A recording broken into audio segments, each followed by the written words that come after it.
மேஷ ராசி. மேஷ லக்னமும் நீங்க எடுத்துக்கலாம். ஏன்னா நமக்கு வந்து ராசி அப்படிங்கிறது சந்திரனை மையப்படுத்தி கொடுக்கக்கூடியது. லக்னம் என்பது நம்ம பிறந்த அந்த மாதத்தில் சூரியனை மையப்படுத்தி நம்ம, அதாவது துல்லியமா அப்படின்னா லக்னத்தை எடுத்துக்கலாம். ராசி அப்படிங்கிறது என்னங்க?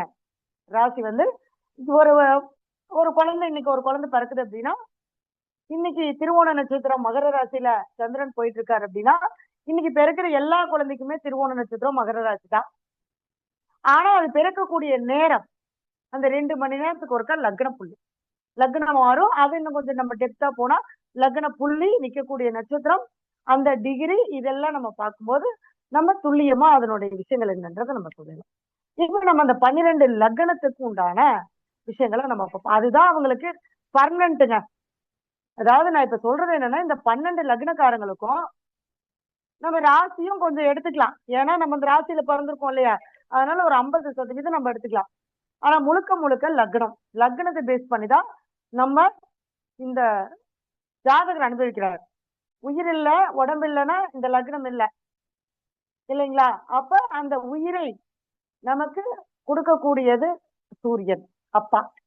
நமக்கு உயிர் கொடுக்கறது யாரு? அப்பா. அதை சுமக்கிறது அம்மா. அதுதான் சூரியன், சந்திரன். அப்படி ஒவ்வொரு கிரகங்களுக்கும் ஒவ்வொரு உறவு இருக்கு. அது நம்ம எல்லாருக்குமே தெரியும். தெரியாதவங்க நம்ம தெரிஞ்சுக்கலாம். எப்படின்னா, சூரியன்னா அப்பா, சந்திரன்னா அம்மா, செவ்வாய்னா சகோதர உறவு, பெண்களுடைய ஜாதகத்தில் அது கணவன். அடுத்தது புதன்னா நம்மளுடைய தாய் மாமா, உறவுகள் சார்ந்து, நெருக்கமான உறவுகள் சார்ந்து இவங்க எல்லாமே புதன். குருனா நம்மளுக்கு முன்னோர்கள் குரு, நமக்கு பறக்கக்கூடிய குழந்தைகள் குரு, அது நமக்கு குருவை சொல்லும். சுக்கிரன்னா மனைவி, அதாவது ஆணுடைய ஜாதகத்துல மனைவி, பெண்களுடைய ஜாதகத்துல அப்படின்னு பாத்தீங்கன்னா அத்தை, பெண் குழந்தை. ஆணுடைய ஜாதகத்துல பெண் குழந்தை, அத்தை, மனைவி, இவங்களை குறிக்கக்கூடிய கிரகமானது சுக்கிரன். அடுத்தது சனி பகவான். சனி பகவான்னா நமக்கு சித்தப்பா, பெரியப்பான்னு பங்காளி உறவுகளை குறிக்கக்கூடிய கிரகம் பாத்தீங்க அப்படின்னா சனி பகவான். அடுத்தது ராகுனா நம்ம எல்லாத்துக்குமே தெரியும், தாத்தா, நம்ம அப்பா வழி தாத்தா, அம்மா வழி தாத்தா, எல்லாமே ராகு. கேதுனா பாட்டி, அம்மா வழி பாட்டி, அப்பா வழி பாட்டி, பாட்டி அவங்களை சொல்லக்கூடியது கேது. அப்ப லக்னங்கிறது இந்த ஜாதகர் அனுபவிக்கக்கூடியது. அதுல நம்ம ஒரு ஸ்பெஷலா வந்து என்னன்னா, இது வந்து அது 1960 எழுதின ஜாதகங்கள் எல்லாம் இந்த மாந்தி அப்படின்னு சொல்லக்கூடிய ஒரு கிரகத்தை போட்டிருக்காங்க. ஆனா அதுக்கப்புறம் இடைப்பட்ட ஒரு 10-20 வருஷ காலகட்டங்கள்ல மாந்தியை வந்து யாருமே அதிகமா டச் பண்ணல. ஆனா இப்ப நம்ம மீண்டும் அந்த மாந்தியை பார்க்கும்போது நம்மளுடைய ஊழ்வினை கர்மா என்ன, முற்பிறவி கர்மா என்ன, அது எந்த இடத்துல இருந்தா எந்த மாதிரியான சாபங்கள், எந்த மாதிரியான தோஷங்கள், இது எல்லாமே நமக்கு அது சொல்லும். அப்ப ஒவ்வொரு விஷயத்திலையும் நாம வந்து பாத்தீங்க அப்படின்னா கர்மாவை அனுபவிச்சுக்கிட்டு தான் இருக்கோம். அப்ப இப்ப வந்து பாத்தீங்கன்னா நம்ம வந்து மேஷ லக்னக்காரங்களை எடுத்துக்கலாம். மேஷ லக்னம், மேஷ ராசி. இந்த மேஷ ராசியில பிறந்திருக்கிறவங்க பாத்தீங்க அப்படின்னா, லக்னத்துல பிறந்தவங்களுக்கு செவ்வாயுடைய ஆளுமை அதிகமா இருக்கு. ஏன்னா அந்த இடத்துல செவ்வாய் ஆட்சி ஆகிறார். அப்ப அந்த லக்னத்துக்கு லக்னாதிபதியும் அவரே, 8ஆம் அதிபதியும் அவர். அப்ப 8ஆம் இடம் சொல்லக்கூடிய பிரச்சனைகள், அவமானங்கள், கெட்ட பேரு, தேவையில்லாத விஷயங்கள்லாம் அவங்களுக்கு வந்து சம்பந்தமே இருக்காது. ஆனா ஏதோ ஒரு விஷயம் அவங்களுக்கு வந்துகிட்டே இருக்கும். ஏன்னா அந்த செவ்வாய் அப்படிங்கிறவர் பாத்தீங்கன்னா 8ஆம் அதிபதியா இருந்து ஆட்சி ஆகிறதுனால ஜாதகர் தனக்கு தானே பிரச்சனைகளை சேர்த்துக் கொள்வார். கம்முனே இருக்க மாட்டாரு. ஏதோ ஒரு உதவி செய்யறேன்னு போய், ஏன்னா இந்த மேஷத்துக்கு பாத்தீங்க அப்படின்னா தலைமை பண்பு அதிகமா இருக்கும். அது ராசியா இருந்தாலும் சரி, லக்னமா இருந்தாலும் சரி. அப்ப அவங்க எந்த இடத்துலயும் நான் முன்னாடி நிக்கணும், அவங்க எல்லாமே நான் செய்யணும் அப்படின்னு சொல்லி நினைக்கக்கூடியவங்க. அப்படி போய் அந்த உதவிகளை நம்ம செய்யும் போது அந்த இடத்துல சில சமயங்கள்ல தேவையில்லாத பிரச்சனைகளும் இவங்களுக்கு ஆளாகும். அது இவங்களுக்கு எப்பவுமே இருக்கக்கூடியது. அடுத்தது வந்து பாத்தீங்க அப்படின்னா, இந்த மேஷ லக்னத்துல பிறந்தவங்க தாயார், இவங்களுக்கு வந்து பாத்தீங்க அப்படின்னா ராசியில பிறந்திருந்தாலும் சரி, லக்னத்துல பிறந்திருந்தாலும் சரி, தாயார் மூலமாக இவங்களுக்கு பாசமே அவங்க தாய் மேலதான் அதிகமா இருக்கும். அப்ப இந்த தாயும் மகனும் ஒன்னா இருந்தா இந்த இடத்துல தாய் தான் பலமா இருக்கும். செவ்வாய் 4ஆம் இடத்தில் நீசமாகிறோம். அப்ப இவர் போய் எங்க நீசமாகிறாரு? 4ஆம் இடத்துல நீசமாகிறார். அப்ப இந்த மேஷ லக்னம், மேஷ ராசி இவங்களுக்கெல்லாம் பாத்தீங்கன்னா இந்த மண்ணு, மனை, பூமி சம்பந்தப்பட்ட விஷயங்கள்ல ஏதாவது ஒரு குற்றம் இருந்தே தீரும். அடுத்தது உடல் ரீதியான பிரச்சனைகளும் இவங்களுக்கு அடிக்கடி. ஏன்னா இவங்க வந்து டென்ஷன் ஆயிடுவாங்க. அப்ப டென்ஷன் ஆகும்போது என்ன ஆகும்? அளவுக்கு அதிகமா எதுக்கு எடுத்தாலுமே ஒரு ப்ரெஷர்லயே இருக்கிற மாதிரி இருக்கும். அப்ப அந்த டென்ஷன் ஆகும்போது உணர்ச்சி வசப்பட்ட நிலையில சில அந்த வாக்குவாதங்கள் இந்த மாதிரியான விஷயங்கள்லாம் அவங்க பாதிக்கப்படுவாங்க. அடுத்தது அந்த தாயார் அப்படின்னு சொல்லக்கூடிய அந்த 4ஆம் இடத்துல நீசமாகும்போது இவங்க முழுக்க முழுக்க தன்னுடைய தாய் மேல, தன்னுடைய தாய் எல்லாமே அம்மாதான் அப்படிங்கிற ஒரு ஸ்டேஜ்ல இருக்கும்போது அவங்களுக்கு வந்து அவங்களோட அந்த 2 பேரும் ஒரு ஒரு ஸ்டேஜுக்கு மேல 2 பேரும் ஒண்ணா இருந்தா தன்னுடைய திறமை தனக்கே தெரியும். ஏன்னா அந்த இடத்துல போய் அவங்க நீசமாயிடுறாங்க. அடுத்தது செவ்வாய் வந்து பாத்தீங்க அப்படின்னா மேஷத்துக்கு 10ஆம் இடத்துல மகரத்துல உச்சமாகுது. அப்ப இவங்க எப்பவுமே தொழில் சார்ந்த சிந்தனைகள் எப்பவுமே இவங்களுக்கு இருக்கும். எப்பவுமே நான் வந்து தொழில ஜெயிக்கணும். ஏன்னா செவ்வாய்னாலே வெற்றி. நான் வந்து வெற்றி அடையணும். ஆனா அந்த 8ஆம் அதிபதியே 10ஆம் இடத்துல உச்சமாகறதுனால இவங்க தொழிலையும் பல பிரச்சனைகளை சந்திச்சுக்கிட்டே தான் இருக்கணும். ஒரு நிம்மதியான ஒரு தொழிலை செய்ய முடியாது. ஏன்னா அடுத்தது வரேன். ஏன்னா 10ல செவ்வாய் உச்சம்னா இப்ப பதவி இது எல்லாமே கொடுக்கும். ஆனா எல்லாமே சிரமப்பட்டு கிடைக்கும். இவங்களுக்கு ஈஸியா கிடைக்காது. ஒவ்வொரு நாளும் போராட்டம். நீங்க வேணா பாருங்க, இந்த மேஷ லக்னம் மேஷ ராசிக்காரங்கள கேட்டீங்க அப்படின்னா அவங்க ஒரு 30 வயசு வரைக்கும் அவங்களுடைய வாழ்க்கையில போராடிட்டே தான் இருப்பாங்க. அதுக்கப்புறம் தான் கொஞ்சம் பரவாயில்ல அப்படிம்பாங்க. ஆனாலும் ஒவ்வொரு ஸ்டேஜுக்கும் ஒவ்வொரு போராட்டம்.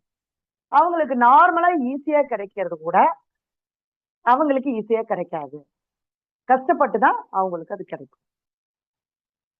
அப்புறம் சனி பகவான் இவங்களுடைய ராசியில நீசமாரு. இவங்களுடைய கர்மாவே என்னன்னா எந்த கிரகம் நீசமாகுதோ நம்ம ராசியில அந்த கிரகத்தை அனுபவிக்க முடியாது. அந்த கிரக உறவுகளாகட்டும், அந்த கிரகத்தினுடைய தன்மைகளாகட்டும் நம்ம என்ன பண்ண முடியாது? அனுபவிக்க முடியாது.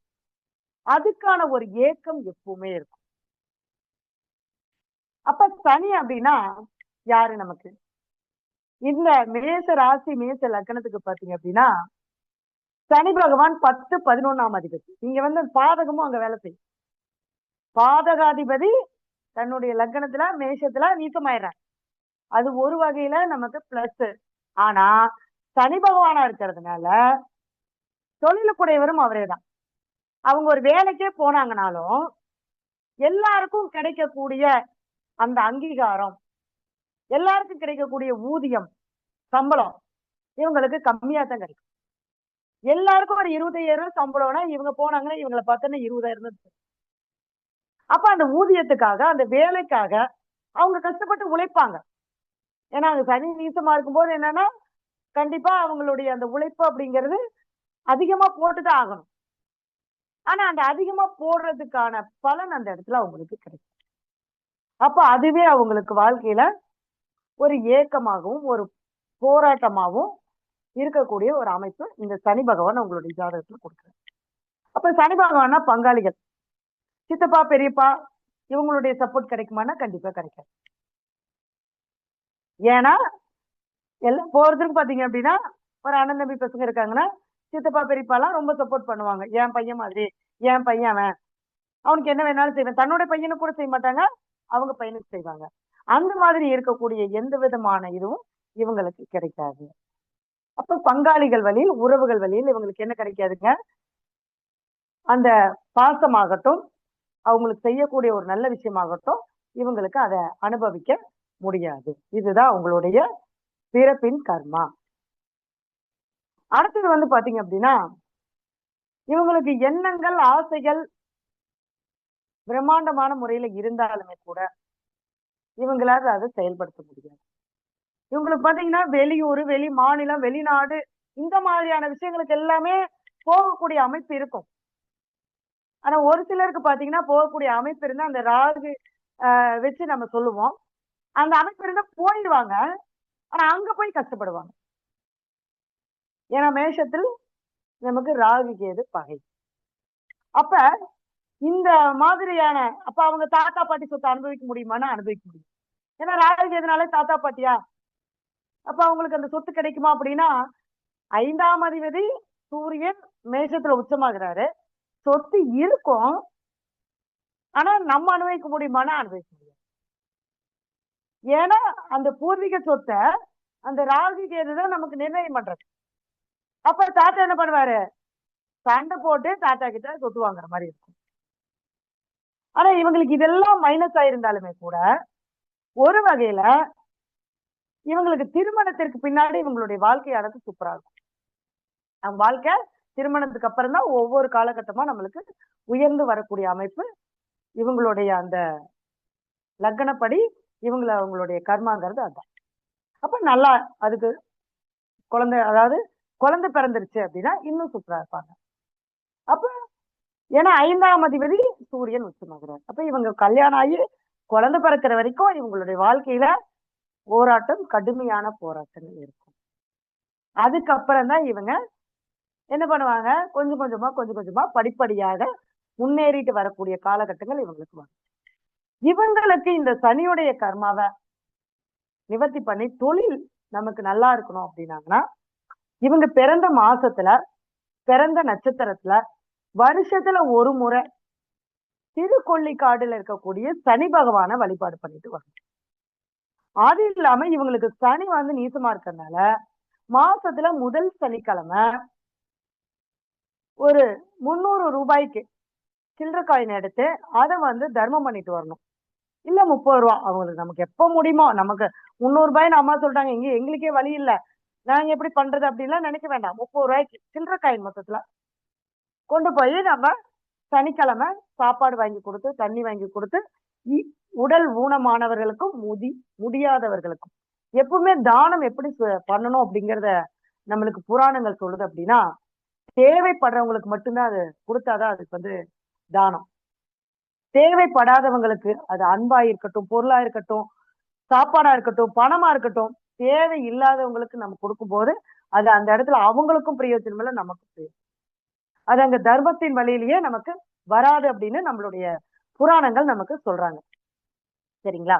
அப்ப அந்த சனிக்கிழமைக்கு அவங்க சாப்பாடு தண்ணியும் வாங்கி கொடுத்துட்டு, மாசத்துல ஒரு சனிக்கிழமை சிவன் கோவில்ல நல்லெண்ணெய் வாங்கி சுவாமிக்கு அபிஷேகத்துக்கு கொடுத்துட்டு, முடிஞ்சா சிவன் கோவில்ல ஒரு உழவார பணி அங்க கூட்டி பெருக்கிற வேலை இத செஞ்சுட்டு வந்தாங்க அப்படின்னா அவங்களுக்கு இந்த சனி பகவானுடைய அந்த தாக்கங்கள் குறைந்து அவங்களுடைய கர்மா அப்படிங்கறத அவங்க என்ன பண்ணுவாங்கன்னா கொஞ்சம் கொஞ்சமா படிப்படியா அந்த முன்னேற்றத்துக்கு உண்டான அமைப்பு இவங்களுக்கு வரும். சரிங்களா?